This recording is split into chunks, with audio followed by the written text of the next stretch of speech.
Sumifro, 2 buwang palugit na binigay ni South Cotabato Governor Tamayo para bayaran ng RPT ng mga landowner. 4 na barangay nagtala ng pinsala sa nagdaang malakas na hangin sa bayan ng Kabakan. Tacurong City Mayor Lechoncito isinagawa ang pagpupulong para sa tourism development plan sa lungsod. Yan ang ulo ng mga balita sa Soxergen Headliners.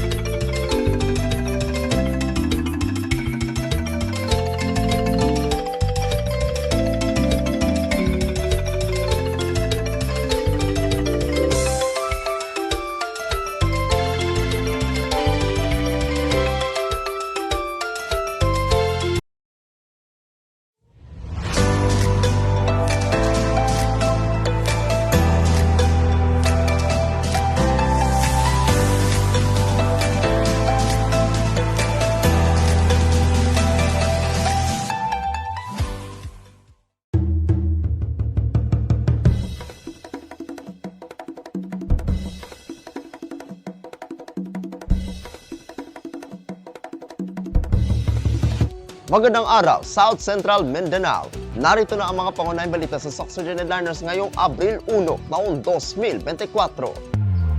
Sumifro, 2 buwang palugit na binigay ni South Cotabato Governor Tamayo para bayaran ng RPT ng mga landowner.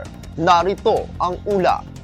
Binigyan ni South Cotabato Governor Reynaldo S. Tamayo Jr. ng 2 buwang palugit ang Sumifro Philippines Corporation na bayaran ng Real Property Tax o RPT ng mga landowner. Ginawa ni Governor Tamayo Jr. ang pahayag sa isinagawang dialogo sa Poblacion Tiboli Gymnasium kasama ang Local Government Unit o LGU Tiboli, General Manager ng Sumifro, Municipal Treasurer Richie Calvo at mga may-ari ng lupa. Ayon sa gobernador, kung hindi pa maayos ang kumpanya ang problema sa loob ng 2 buwan, siya na mismo ang mangunguna na kunin ang mga lupa sa Sumifro at ibalik sa mga may-ari kung saan plano nitong taniman ng mais sa pamamagitan ng libreng binhi at abono. Dagdag pa ni Governor Tamayo Jr. na walang may-ari ng lupa ang masasampahan ng kaso dahil sa paglagay ng barikada at pagputol ng tanim ng mga saging ng kumpanya. Ngunit hiling nito sa mga may-ari ng lupa na kung maaari ay tigilan muna ang pagputol ng kasagingan habang tinitignan ng opisyal kung paano iikot ang transaksyon sa kumpanya. Ito ay dahil ayon kay Governor Tamayo Jr., kung patuloy ang paglalagay ng mga barikada at pagputol ng mga saging ay baka hindi na matatapos ang problema. Iginiit pa nito na ang lahat ng mga problema ay dapat ayusin at bigyan ng panahon ang kumpanya habang matapos ang palugit ng 2 buwan. Samantala, matapos ang dialogo, balik operasyon na umano ang Sumifro at tatanggalin na ng mga may-ari ng lupa ang kanilang inilagay na mga barikada sa kanilang mga lupa na nirerentahan ng nasabing kumpanya. Ako ang inyong kaibigang Apolinario Valencia para sa Soxergen Headliners. 4 na barangay nagtala ng pinsala sa nagdaang malakas na hangin sa bayan ng Kabakan. Narito ang ulat. Matapos ang malakas na hangin at ulan noong araw ng Huwebes, ika-28 ng Marso taong kasalukuyan, 4 na barangay sa bayan ng Kabakan ang nakapagtala ng mga pinsala dala ng malakas na hangin. Batay sa inisyal na ulat ng Municipal Disaster Risk Reduction Management Office, abot sa 85 na mga pamilya ang naapektuhan, habang 28 ang kabahayan ang totally damaged at nasa 57 na kabahayan naman ang partially damaged.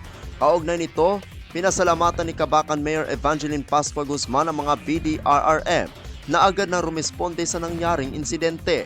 Dagdag pa ng alkalde, isinasaayos na ng tanggapan ng agarang tulong ng lokal na pamahalaan habang patuloy pa rin ang isinasagawang validation ng MDRRM kasama ang MSWDO. Hinikayat naman ito ang mga BLGU na agad na makipag-ugnayan sa tanggapan upang maberipika ang mga ito. Ako ang inyong kaibigang Apolinario Valencia para sa Soxergen Headliners. Para sa uling balita, Tacurong City Mayor Lechoncito isinagawa ang pagpupulong para sa tourism development plan sa lungsod. Narito ang ulat. Ang city government ng Tacurong sa pamumuno ni City Mayor Joseph George L. Lechoncito, MD-DPA, ay nagsagawa ng pagpupulong para sa binubuong Tourism Development Plan para sa taong 2024 hanggang 2028 na ginanap sa City Mayor's Conference Hall, New Executive Building, City Hall Compound. Sa nangyaring pagpupulong, tinalakay ang mga nagpapatuloy na usapin sa turismo na pinangunahan ng City Tourism Office kasama si Melissa Marie Geturbos Bautista na nagsilbing consultant na dinaluhan rin ng mga partner na mula sa tourism sector. Ilan sa mga napag-usapan ay gaya ng mga prioridad ng mga programa, proyekto at aktibidad na ang layunin ay ipakilala ang mga nagpapatuloy na cohesive tourism brand at marketing strategy ng lungsod. Nandoon din sa pagpupulong si OIC Regional Director of the Department of Tourism Region 12, Engineer Armin Hotea. Ako ang inyong kaibigang Apolinario Tardi Valencia para sa Soxergen Headliners.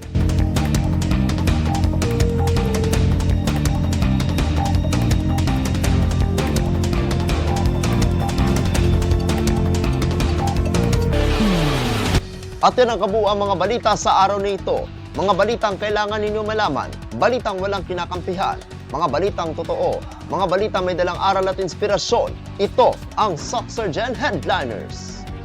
Hanggang bukas, maraming salamat at magandang araw, kaibigan.